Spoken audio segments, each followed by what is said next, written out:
Olá pessoal, bom dia, boa tarde, boa noite.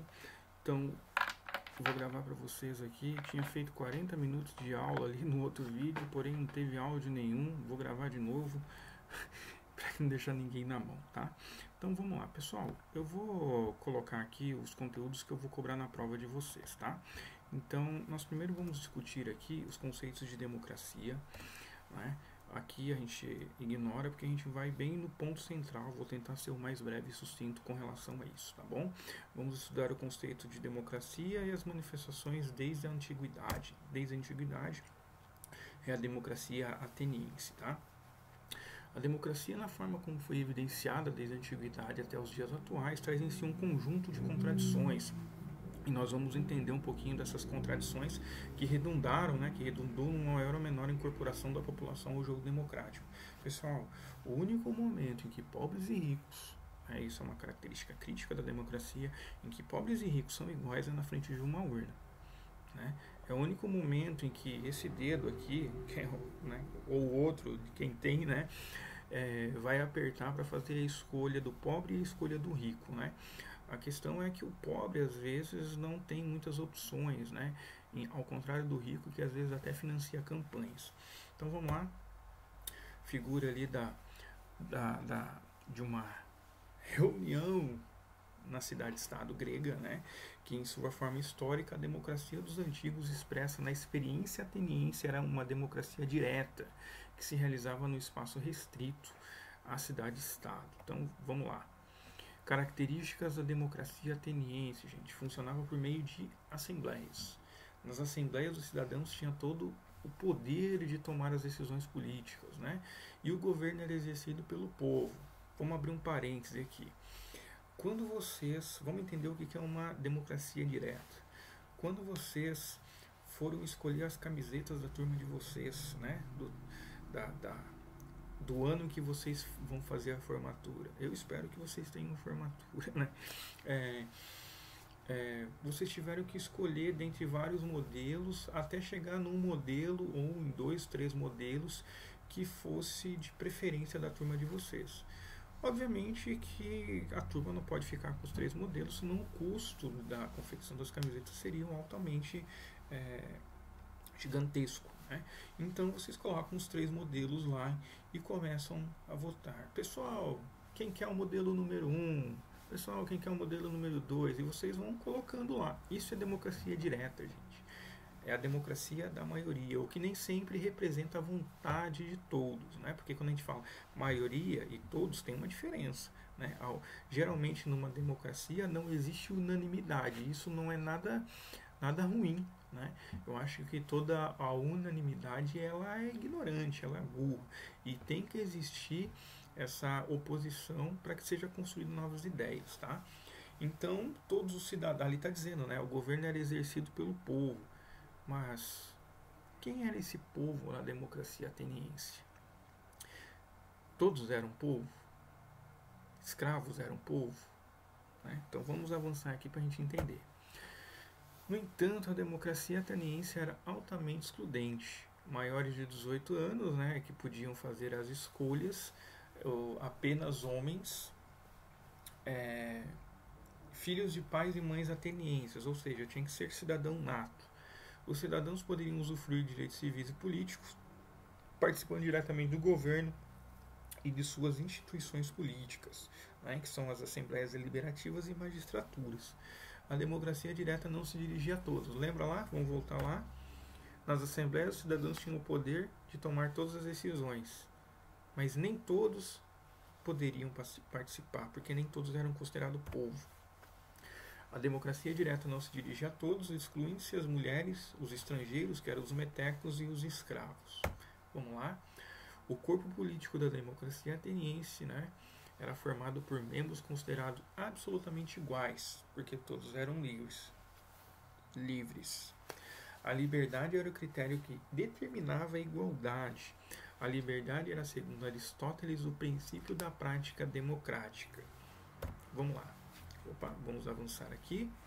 Primeiro nós temos que entender o que é democracia no seu conceito etimológico, tá bom? Nós temos ali a Mafalda ali no quadrinho da direita, né? E o significado etimológico, né? De democracia, que significa, né? Demos, povo, kratos, poder, ou poder do povo. Ali a Mafalda começa a rir da característica do que é democracia, porque ela começa a ironizar o processo democrático que nós temos, né? Será que se a democracia é o poder do povo, por que o povo não está lá para as suas decisões, para decidir os seus rumos? Nós vamos entender isso agora. Vamos lá. Nós temos uma democracia moderna que significa que é o exercício indireto do poder pelo povo através da representação, né? Eleições e partidos políticos, ou seja, tem um candidato e nós vamos votar ou não nesse candidato para representar os nossos anseios, né? Ele é o representante do povo, né? Porém, essa representação ela gera naturalmente tensões, né? E chega um momento que o próprio político começa a se distanciar do povo em virtude da própria burocracia que existe, né? Entre aqueles que decidem e aqueles em nome dos quais a decisão é tomada. A liberdade política está relacionada ao respeito às leis do Estado. E isso é muito importante, tá, gente? Guardem isso. Devido às falhas da democracia participativa, assinala-se a importância da participação política da sociedade civil. Então isso quer dizer o seguinte, gente, eu não preciso ser político para participar dos rumos da sociedade. Eu não preciso ser um vereador, um deputado, um prefeito, não é? Para participar dos rumos da sociedade. Eu posso me organizar num sindicato, eu posso me organizar numa entidade organizada, né, e no qual a gente pode levar essas demandas e discutir naturalmente, porque são essas instituições da sociedade civil que também fazem pressão, né, nos governantes. Da antiguidade à modernidade, a noção de povo se tornou mais democrática e a noção de governo mais restrita. Porque, gente, sem democracia não há governo. Não há governo, tá bom? Então vamos lá. Característica das democracias modernas: o chefe do poder executivo é eleito pelo voto, né? Os membros do poder também legislativo são eleitos pelo voto e há um pluripartidarismo, né? Há mais de um partido. As pessoas vão lá, se filiam num partido no qual simpatizam pela sua ideologia e vão à luta, né? Vão discutir sociedade dentro da burocracia política, tá? Vamos lá, vamos avançar aqui, que nós temos outras questões, né? Vamos lá, vamos aqui. Isso é importante, gente.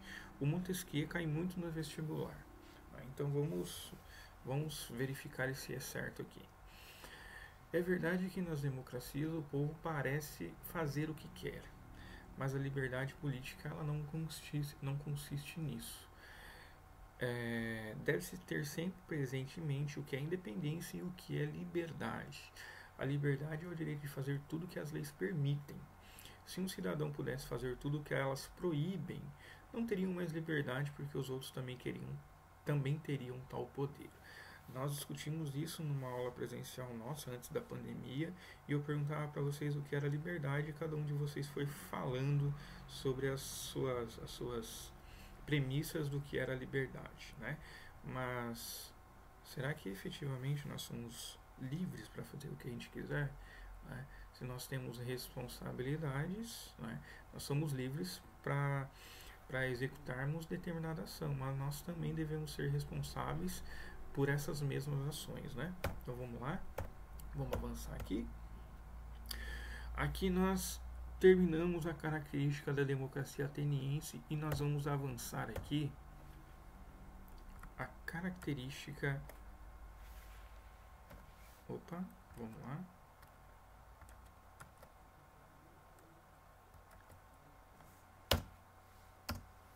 Só um pouquinho, gente, um segundinho. Vamos lá.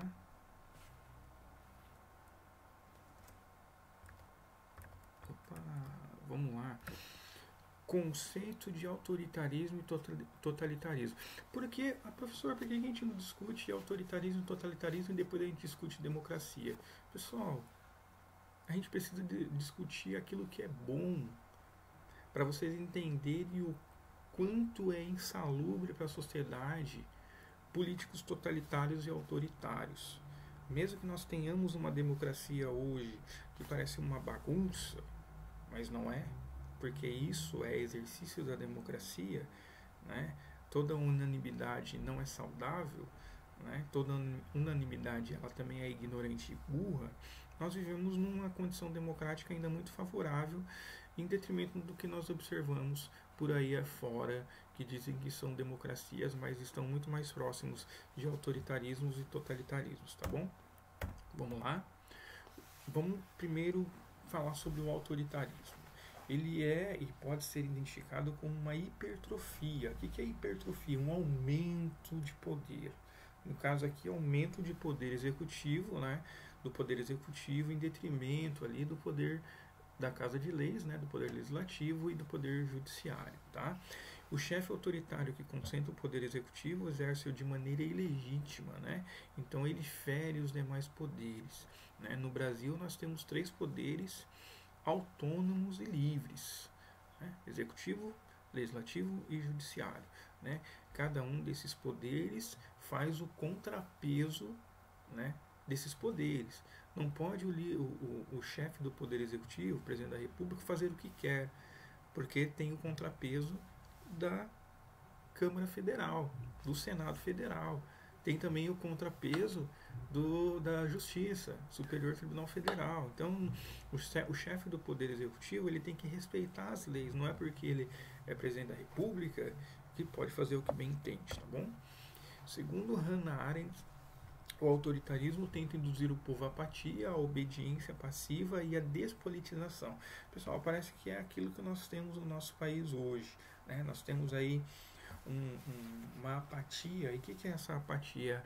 É nós não acreditarmos mais que a política seja a solução dos nossos problemas. Né? Nós temos aí um país continental com inúmeros problemas econômicos e sociais, né? E parece que quando a gente vai discutir política com determinadas pessoas, com determinados grupos, eles acreditam que esse é o desdobramento natural do país, mas não é. Obediência passiva, né? Obedecer a tudo sem questionar, e a despolitização. Nós temos ainda uma sociedade muito despolitizada, né? E despolitizado não quer dizer que não tem interesse nos rumos políticos, tá bom? Não, vamos fazer essa diferenciação. Despolitização é não ter o interesse de participar das decisões e dos rumos políticos, tá?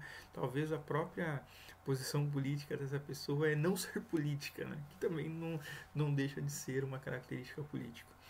O autoritarismo ele reprime toda e qualquer oposição política e ideológica ao governo. Ali nós temos o exemplo da ditadura militar.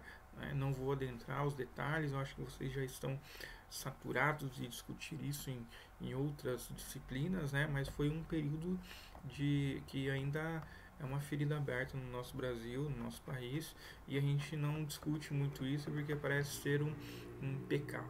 Né? Então, vamos lá. Agora vamos falar sobre o totalitarismo, gente. Reporta-se a existência de mentalidades entendidas como formas de pensar e de sentir pré-definidas, né? As ideologias que conduzem às ações políticas e sociais. Mobiliza a sociedade civil de cima para baixo, como se fosse uma pirâmide, né? Quem está no topo da pirâmide é que vai conduzir os rumos ali, unicamente são os que vão conduzir os rumos da base.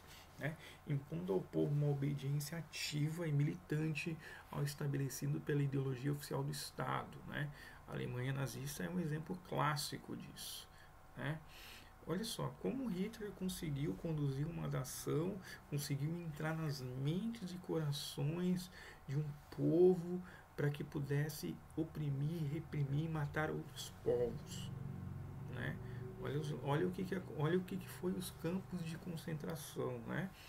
São chagas aí que vão ficar por muito tempo, né? Como uma vergonha do ponto de vista histórico e de agressão a liberdades individuais e coletivas, né? Vamos lá. Opa, vamos avançar aqui. Isso aqui não nos interessa também. Isso aqui também não nos interessa. Agora nós vamos ali, ó. Diferença entre o Estado liberal, né, que foi o Estado que veio ali após a característica absolutista. Né. O Estado liberal vem a ser o sistema no qual predominam a lei, a razão e a liberdade garantida pela difusão do poder e pela estrutura pluripartidária. Lembro que antes do liberalismo nós tínhamos o absolutismo, né? Que é o poder exercido por uma única figura, né?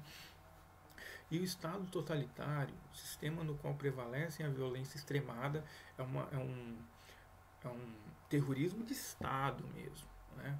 O totalitarismo é a dominação do povo através do medo, né? Do terror, pela concentração do poder e nutrida pelo monopólio político do partido único. Né? O partido nazista era o único partido que existia na Alemanha naquele período. Né? Então vamos lá. Pessoal, tenham atenção às características do totalitarismo. Né? Parece que nós estaríamos falando do Brasil, se fosse ver assim. Nacionalismo extremo, né? Quando tem manifestação dos grupos pró-governo, né? Vamos falar sério, é democracia, mas pessoal com bandeira do Brasil, camiseta da seleção, né? Isso parece, né? É característica da democracia, mas é um nacionalismo extremo, extremista. Né? Tudo que é extremo é insalubre, né? Centralização do poder, militarismo, né? Não tem essa discussão aí de que quem tem que tomar os rumos da nação, né? Se houver uma queda da presidência da República hoje no Brasil, né? Você vê, se você entrar no Facebook, no Instagram, no Twitter, você vai ver sempre as pessoas falando sobre um artigo específico da nossa Constituição, né? Que exalta que os militares tomem o poder. Isso é algo antidemocrático e totalitarista. Partido único, características territorialistas, né? Ou seja, são contra características de pessoas estrangeiras, né? Ou de outros estados. Ele é antiliberal, né? Antieconomicista, anticomunista, né? Porque o comunismo, que a gente vai discutir um pouquinho mais para frente sobre isso, ele preza os direitos coletivos de uma sociedade, uma economia coletiva. Não vou adentrar nesse tema, mas vai ser muito interessante a gente discutir. Ele é impositor de censura à imprensa, né? Nós tivemos censura no Brasil em determinado momento histórico, mas não era totalitarista. Culto ao líder, né? Nazismo fez muito isso, e propagandista. Então, se vocês forem ver vídeos da Alemanha nazista, vocês vão ver muitas pessoas felizes, porque a gente tem que sim fazer propaganda de coisas boas. Quem faz propaganda de coisa ruim, né, gente? Vamos lá. Isso aqui a gente pula. Isso aqui também a gente vai... isso é interessante, gente. Os regimes totalitários da primeira metade do século XX, eles se apoiaram fortemente na mobilização da juventude em torno da defesa de ideias grandiosas para o futuro da nação. Tá? Então, nesses projetos, os jovens deveriam entender que só havia uma pessoa digna de ser amada e obedecida, que era o líder. Tais movimentos sociais juvenis contribuíram para a implantação e a sustentação do nazismo na Alemanha e do fascismo na Espanha, na Itália e Portugal. Gente, vocês são mais jovens do que eu, porque eu sou jovem, mas sou jovem há mais tempo. São os jovens que tomam para si os rumos da nação quando se tem uma crise. Vocês vão ver aí jovens nas ruas segurando faixas, reivindicando seus direitos, né? Mas temos que nos atentar que os jovens podem fazer movimentos para o bem ou para o mal, né? Porque quem fez movimentos a favor do nazismo e do fascismo nesses países viram os rumos que tomaram essas pessoas que apoiaram esses regimes totalitários, tá? Então vamos lá. E uma coisa muito importante, gente, isso aqui não é apenas para a disciplina, mas é para a vida de vocês. Vocês têm que entender e discernir o que é um regime totalitário e um regime autoritário. Tá? A compreensão desses conceitos ele é muito importante para combater esse tipo de manifestação de poder, porque ele agride direitos humanos. Né? Ele agride direito à vida, direito à liberdade, direito de ir e vir, direito a qualquer condição que traga o bem para você ou para a sociedade. Tá bom? Então, é isso que eu tinha para dizer para vocês. Espero que eu não tenha me alongado muito. E daqui a pouquinho lá no nosso mural no Classroom já vai estar as instruções de como vocês têm que escrever e quando vocês têm que me entregar. E qualquer dúvida, estou disponível lá no espaço do mural e vocês também têm o meu contato, tá bom? Um abraço e até mais.